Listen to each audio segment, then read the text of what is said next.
लिए परमात्मा बार बार प्रार्थना करते हैं कि संत मिलन को चालियो दिन में कई कई बारे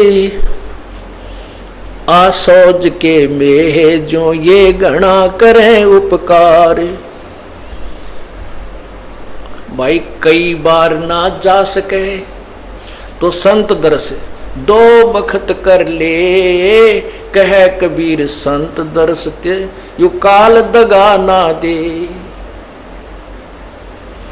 दो बखत भी ना कर सके तो दिन में कर एक बार, कह कबीरता दास का बेड़ा हो जा पार। फिर परमात्मा बताते हैं कि एक बार भी नहीं कर सकता है, दूरी ज्यादा हो जाती है। तो कहते हैं सप्ताह में एक बार अवश्य कोशिश कराने की। सप्ताह में भी नहीं बात बनती है, ज्यादा दूरी है तो पक्ष यानी 15वें दिन पक्ष अवश्य।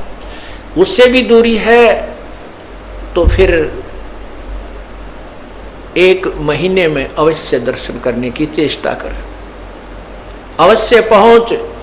और फिर भी कुछ ज्यादा ही विदेश दूर चला गया है तो 6 महीने तक चूकिए मत। और भी ज्यादा कोई मजबूरी या दूर चला गया है तो 1 वर्ष में संत के दर्शन के लिए अवश्य आइए। और दूर रहते हुए फिर कैसी भावना रखे, लाख कोस जो गुरु बसे और शेष समुद्रा तीर, एक पलक भूले नहीं जो गुण हो शरीर। कहते हैं गुरुजी चाहे लाख कोस की दूरी पर बैठे हैं लेकिन दिल से दूर नहीं होने चाहिए।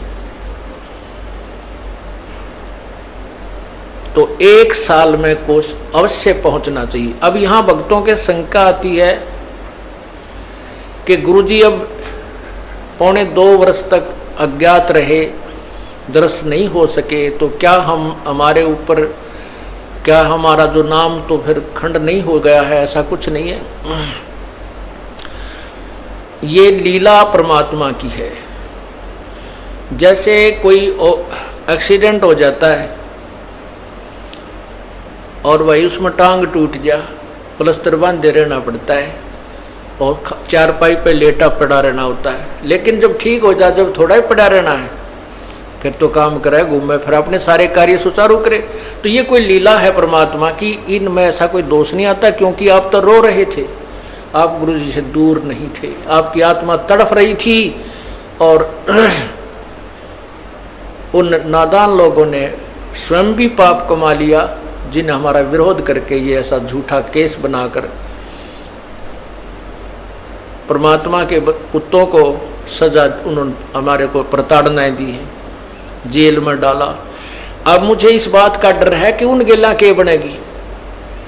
इतनी आत्मा रुआ रखी है उन्होंने, उनकी हाय पाड़ कर दर देगी, उनके मनमाने कई पीढ़ियों तक का नाश कर देगी। हम किसी को दुर्शीष नहीं दे रहे, लेकिन उनके किए हुए कर्मों का प्रतिफल बता रहे हैं। ऐसी बिरान माटी होंगी उन लोगों की, कुत्ते बनेंगे, कीड़े पड़ेंगे, खाज लगा करेगी, टांग टूटेंगी। ये मुख्य दोषी वो लोग हैं जो स्वार्थवश जनता को गुमराह करके और संतों का विरोध कराते हैं। लेकिन दोष उनको भी लगेगा जिन्होंने पाखंडियों की बात बिना देखे सुने मान ली। तो पुण्यात्मा उसमें दोष नहीं, तो आपकी तो अधिक कर्म बने हैं, आप हृदय से रोए हो। जैसे धर्मदास जी को परमात्मा ने 6 महीने तक तड़पाया था, उसके अंदर की कसक देखने के लिए और बनाने के लिए। और फिर जब वो परमात्मा मिले तो और अधिक प्रेम से, और प्रेम और बढ़ा हुआ था। तो पुण्यात्मा यही समक्ष प्रत्यक्ष प्रमाण है कि कोई भी बच्चा परमात्मा से दूर नहीं हुआ, आपकी दूनी कसक पड़ी है। तो वही आपने ये ज्ञान समझ लिया कि जैसे बंदी छोड़ दयाल जी तुम लग हमरी दौड़, और जैसे काग जहाज का सूझ और निठर। आप इतना ज्ञान युक्त हो गए हो जैसे समुद्री जहाज के ऊपर शाम के समय कौवा इस दृष्टिकोण से बैठ जाता था, जो 4 बजे से जहाज प्रस्थान होता बंदरगाह से, कि ये खाना खावेंगे और वहाँ टुकड़े खाऊंगा, तो पूरा बाजार सा लगा हुआ होता है समुद्री जहाज में, सारी व्यवस्था होती है, होटल भी होते हैं वहाँ, कैंटीन भी बनी होती है, सब तरह की दुकानें होती हैं, एक शहर सा होता है। पुराने समय की बात है जब ये इंस्ट्रूमेंट नहीं थे जो वर्तमान में हैं, जो बहुत सेंसिटिव इंस्ट्रूमेंट नहीं थे, उसमें एक वो रखा करते थे दिशा सूचक, और वो दिशा सूचक को भी कोई ऐसी जो चुंबकीय चट्टान होती थी वो डिस्टर्ब कर देती थी, उसकी दिशा को बदल दिया करती थी। तो जब वो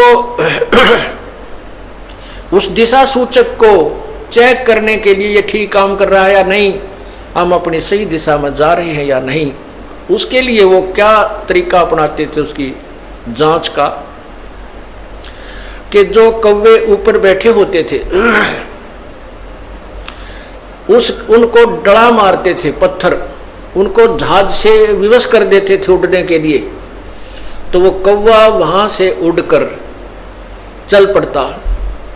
और कौवे में परमात्मा ने एक विशेष ऐसी वो दे रखी है, उसके अंदर ऐसा इंस्ट्रूमेंट ला रखा है कि वो उस दिशा को नहीं भूलता जिस दिशा से वो चला था।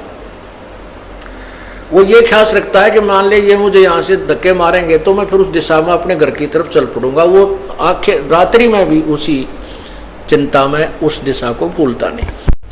और रात्रि के समय वो जहाज निकल जाता 200 किलोमीटर, और वहां जब वो 200 किलोमीटर जहाज चला जाता तो वहां जल ही जल नजर आता था, कोई आसपास कोई शहर या किनारा दिखाई नहीं देता। तो वो काग उड़ता है वहां से, वो कौवा उड़कर चल पड़ता है अपनी उसी दिशा में जिस दिशा से वो जहाज चला था। अब कौवा तो उड़ रहा है, तो वो जहाज वाले अपने दिशा सूचक को चेक कर लेते थे, ये सही है, हम सही दिशा में चल रहे या नहीं। उधर से वो कौवा जाता है 10 किलोमीटर 20 किलोमीटर, फिर आगे देखा कि तो बैठने जगह कोई नहीं, वो फिर मुड़कर देखता है कि उसको वो जहाज ही दिखाई देता अपने प्राण बचाने के लिए। वापस आकर के उस जहाज पर ही विश्राम पाता है।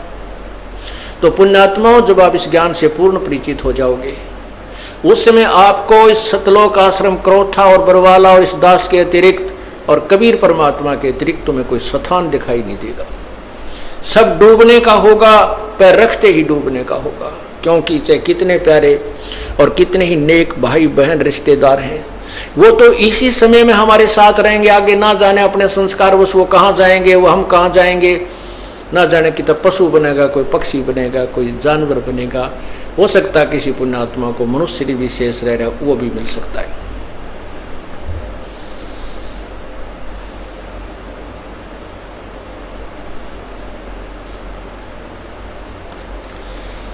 इसलिए हमने परमात्मा की भक्ति करनी चाहिए। और ऐसे आपके अंदर जो तरफ बनी है, अब आपको वो वही कौवे वाला ज्ञान हो गया। आपको परमात्मा कबीर जी के अतिरिक्त इस संसार में, ब्रह्मांड में आपको भगवान दिखाई नहीं देगा, जो हमें सुख दे सके, जो हमें आश्रय दे सके। और जब ये ज्ञान हो जाएगा तब भी हम डूबने तो बचेंगे। ना तो काग को ज्ञान नहीं होता, करा कि तो बैठ जाता समुद्र पर, डूब जाता नहीं, थोड़ी देर में थक के गिर जाता, फिर वैसे डूबना था। तो समझदारी की उसने, वापस आकर वहीं शरण ले ली। तो अब ये भी हुआ है कि जिनको हमने धमका दिया था, खुरका दिया था, वो बार बार गलती करते थे, वो आया ना करते, नाम भी छोड़ दिया था, अब वो भी उल्टे आ गए। या और कमाल करी परमात्मा ने। और नए भक्तों का तो कमाल हो गया। 3 महीने दास को जेल से आए हुए हैं, लगभग 4000 व्यक्ति परमात्मा के चरणों में नए आ चुके हैं। तो इससे सिद्ध होता है कि सांच को आंच नहीं होती। परमात्मा कहते हैं जय कंचन बिष्टा पड़े।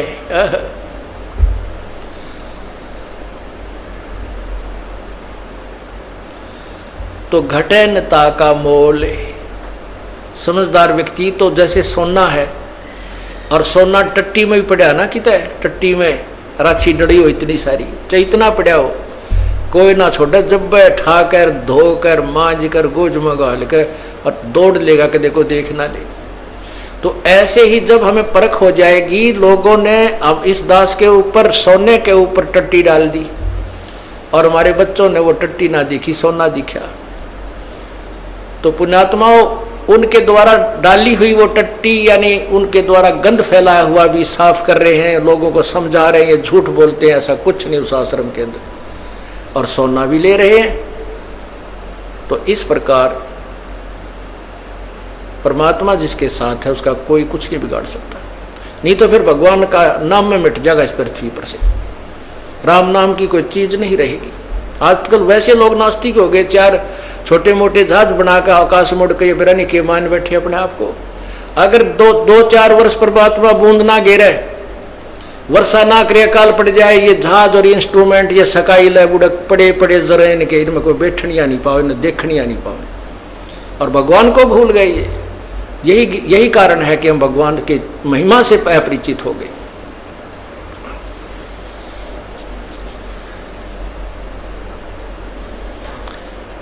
अब प्रसंग चला था सतगुरु के दरबार में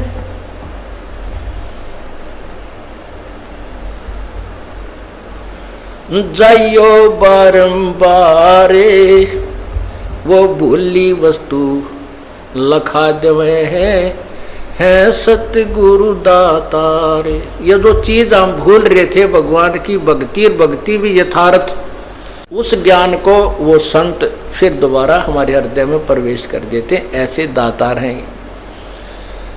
अब पुण्यात्माओं, ठीक है, जो हमसे परिचित नहीं है वो तो लोगों की दंत कथा सुनकर कुछ भी कहते रहे, सुन और कुछ भी कह सकते हैं, क्योंकि जनता का तो काम में यो है। जो भगवान से दूर हैं वो लोग तो जिसी सुनेंगे आगे वैसी ही कहना शुरू कर देते हैं। इस दास ने 17 फरवरी 1988 में परमात्मा की शरण मिली थी, और उस दिन के बाद 6 वर्ष 1994 तक दास ने जेई की पद पर सर्विस की। काम करते, अपनी ड्यूटी करते करते भी हम भक्ति करते हैं, हमारा रूल यही है, काम भी करो भगवान ना भूलो, बुराई छोड़ दो। लेकिन 1994 में परमात्मा ने आदेश दे दिए गुरु महाराज ने कि तू इस काम ने संभाल। अब गुरु की आज्ञा का अवहेलन करना भगत का काम नहीं होता। जो गुरु वचन पर डट गए कट गए फंद 84 के, भाई जो गुरु वचन पर डट गए कट गए फंद 84 के। और उन्होंने अचानक मुझे बुलाकर पास बैठा लिया, कहने लगे आज से तू नाम दिया करेगा, और जितने भी वर्तमान संगत थी सबको कह दिया, और सबको बता देना कि जो इसको गुरु नहीं मानेगा वो मेरा कुछ नहीं होगा। मेरे पसीने आ गए कि मैं तो 2 कौड़ी का जीव, एक मजदूर आदमी, और परमात्मा ये इतना बड़ी जो है ना, इतना बड़ा जिम्मेवारी का काम। और उनके पुराने पुराने भक्त निरे थे, लाल कपड़े पहन कर बाबा जी भी बन रहे थे, उनके साथ रहा करते, उनको सबको निकाल दिया था उनकी त्रुटियां देख देख कर। हमने नहीं पता था कि हो रहा है, क्या इनका मालिक का उद्देश्य है। जब वो 104-5 साल की उम्र थी उस महापुरुष की, हमारे पूज्य गुरुदेव की, और कहा मैं तेरे साथ रहूंगा। और तीसरा शब्द एक दिन कहा था कि रामपाल तेरे सब बराबर संसार में संत नहीं होगा, पूरे विश्व में तेरे बराबर संत नहीं होगा।